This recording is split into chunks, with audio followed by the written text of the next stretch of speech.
Oppolat. Ağa leytenant Qatarдағы Oliyev ат қабылдау үшін келіп тұр. Мен Қазақстан Республикасының азаматы Олимов Ерлан Батырұлы қарулы күштердің қатарына кіре отырып ант қабылдаймын және Қазақстан халқы мен оның заңды сайланған президентіне ақтық демім қалғанша адал болуға, өзімнің егемен мемлекетімнің Конституциясы мен заңдарын қастерлеп сақтауға салтанатты түрде ант етемін. Өзіме жүктелген міндеттерді, әскери жарғыларды және командирлер мен бастықтардың бұйрықтарын бұлжытпай орындауға, әскери қызметтің ауыртпалықтары мен қиыншылықтарын табандылықпен көтеруге ант етемін. Әскери істі дәйекті оқып, үйренуге, әскери және халық мүлкін мұқият ұстауға, әскери және мемлекеттік құпияны қатаң сақтауға ант етемін. Мен өз отанымның тәуелсіз Қазақстанның мемлекеттік мүдделерін ержүрек әрі батыл қорғаушысы болуға ант етемін. Егер мен өзім қабылдаған әскери антты бұзсам, онда Қазақстан Республикасының заңдарына белгіленген қатаң жазаны кешуге hazırмын.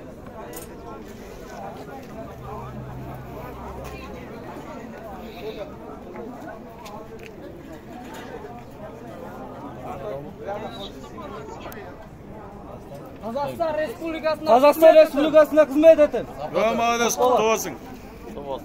Canım. Qatarдағы рет.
Көздің барлығы мен көзге байланысқан.